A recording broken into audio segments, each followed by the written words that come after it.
Voter এবং প্রার্থী এই দুই ক্যাটাগরির যারা রয়েছেন তারা ছাড়া অন্য কারোর দ্বারাই প্রচারণা চালানোর কোনো সুযোগ নেই। আচরণবিধি সেটাই বলে। কিন্তু আমরা দেখতে পেয়েছি যে বাইরে থেকে নিয়ে এসে ভাড়া করে অনেক সময় দেখা যাচ্ছে যে তারা প্রচারণা চালাচ্ছেন।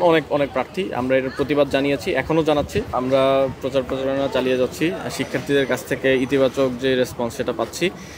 শিক্ষার্থীরা আমাদের সাথে অনেক কিছু শেয়ার করছেন, তাদের সমস্যাগুলোর কথা, আমাদের কাছে তাদের প্রত্যাশার কথা এবং সর্বোপরি আমাদের জন্য তারা শুভকামনা জানাচ্ছেন।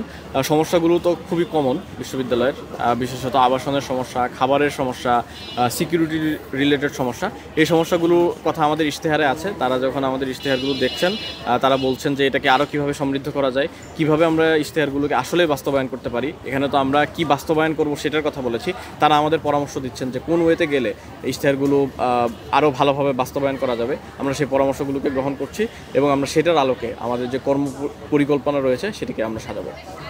ক্যাম্পাসে বহিরাগতদের দিয়ে প্রচারণা চালানো হচ্ছে, বিষয়টা অবগত আছে কিনা, বিষয়টাকে কীভাবে দেখছেন?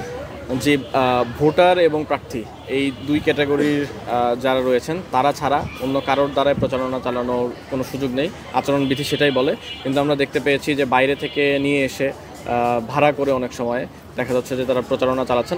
অনেক প্রার্থী আমরা এর প্রতিবাদ জানিয়েছি, এখনও জানাচ্ছি এবং বিশ্ববিদ্যালয় প্রশাসন অর্থাৎ নির্বাচন কমিশনের দৃষ্টি আকর্ষণ করেছি। তারা এখন পর্যন্ত কোনো ব্যবস্থা নিতে ব্যর্থ হয়েছেন।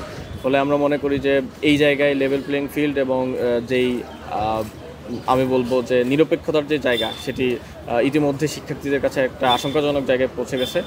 আমরা আশা করব যে বিশ্ববিদ্যালয় প্রশাসন তড়িৎ সিদ্ধান্ত নেওয়ার মাধ্যমে এই বিষয়ে তারা তাদের অবস্থান ক্লিয়ার করবে। আপনাদের নামে নারী নিপীড়নের অভিযোগ তুলে বিক্ষোভ করেছে ছাত্রদল, আপনি কি বলেন? দেখুন, যে দল একটা দল তার পলিটিক্যাল যে কর্মসূচি সেই কর্মসূচি পালন করতে পারে, এই বিষয়ে আসলে আমাদের বাধা দেওয়ার কিছু নাই বা আমাদের আলাদা করে বলার কিছু নাই। কিন্তু যে অভিযোগ নিয়ে আসা হচ্ছে সেই অভিযোগ বারবার স্পষ্ট হয়েছে যে এই অভিযোগের সাথে আমাদের যে দূরতম সম্পৃক্ততা সেই সম্পৃক্ততা নাই। বলে আমরা মনে করি যে তারা তাদের পলিটিক্যাল যে অবস্থান সেই অবস্থানকে শক্ত করতে এই ধরনের এক ধরনের কর্মসূচি দিচ্ছে। কিন্তু শিক্ষার্থীরা আসলে এটাকে প্রত্যাখ্যান করেছে, কারণ ইতিমধ্যে পরিষ্কার হয়েছে বিশ্ববিদ্যালয় প্রশাসন তার বিরুদ্ধে ব্যবস্থা নিয়েছে। আমরা সরাসরি ফর্মালি এই ধরনের যে কমেন্ট সেই কমেন্টের প্রতিবাদ জানিয়েছি, বিশ্ববিদ্যালয় প্রশাসনের কাছে অভিযোগও দিয়েছি।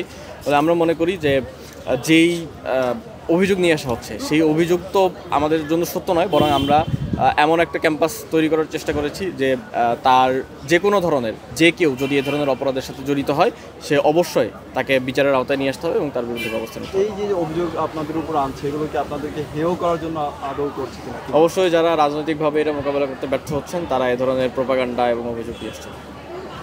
9 তারিখে যে ভোট হবে সেখানে কি মনে হচ্ছে আপনাদের?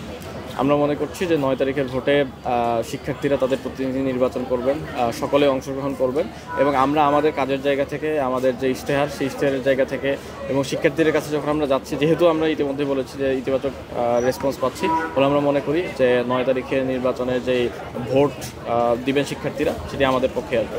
2019 সালের আরেকটি নির্বাচন বা যেভাবে ভোট দেওয়া হয়েছিল সেরকম মনে হচ্ছে কিনা, কি মনে হয়? না, 2019 সালের চাইতে এবারের ডাকসু নির্বাচন অনেকটাই আলাদা।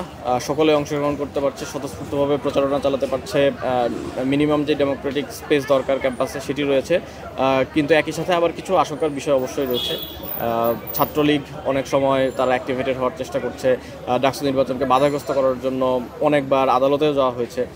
ফলে আমরা মনে করি যে কিছু আশঙ্কা তো অবশ্যই রয়েছে, কিন্তু শিক্ষার্থীদের যেই আকাঙ্ক্ষা সেই আকাঙ্ক্ষার আলোকে 9 তারিখে ডাকসু নির্বাচন অনুষ্ঠিত হবে এবং যদি এটাকে কেউ বানচালের চেষ্টা করে, কোনো ধরনের যদি ষড়যন্ত্র হয়, শিক্ষার্থীদের সহ আমরা এটার বিরুদ্ধে স্বল্প ভোট কেন্দ্রে শিক্ষার্থীরা প্রায় 39,000 শিক্ষার্থী, তারা কি সবাই ভোট দিতে পারবে বলে মনে হয় আপনার? না, যে বিষয়টি করা হয়েছে অর্থাৎ যে পরিমাণ ভোট কেন্দ্র, এই ভোট কেন্দ্র অবশ্যই কম। স্টুডেন্টদের যে পরিমাণ সেই পরিমাণের তুলনায় আমরা বারবার বলেছি, তারা যখন এই সংখ্যাটা ঠিক করেছেন তখন আমাদের কাছ থেকে কোনো ধরনের মতামত নেননি। আমরা বারবার বলেছি যে বুথ সংখ্যা বাড়াতে এবং কেন্দ্র সংখ্যা বাড়াতে, কিন্তু তারা আমাদের এই মতামতকে অগ্রাহ্য করে তারা তাদের মতো করে সিদ্ধান্ত নিয়েছেন এবং আমরা মনে করি এটাতে ঢাকা বিশ্ববিদ্যালয়ের শিক্ষার্থীরা যারা রয়েছেন, যারা ভোট দেওয়ার জন্য আগ্রহী হবেন, তাদের জন্য অনেক হ্যাসেল তৈরি করবে, কারণ দীর্ঘ লাইন দিতে হবে। আমরা যতটুকু দেখেছি যেই জায়গাগুলোতে ভোট কেন্দ্র স্থাপন করা হয়েছে, আমরা মনে করি যে এখনও যদি সুযোগ থাকে তাহলে অবশ্যই ভোট কেন্দ্র বাড়ানো উচিত এবং ভোট কেন্দ্রগুলোর ভেতরে বুথগুলো আরও বাড়ানো উচিত।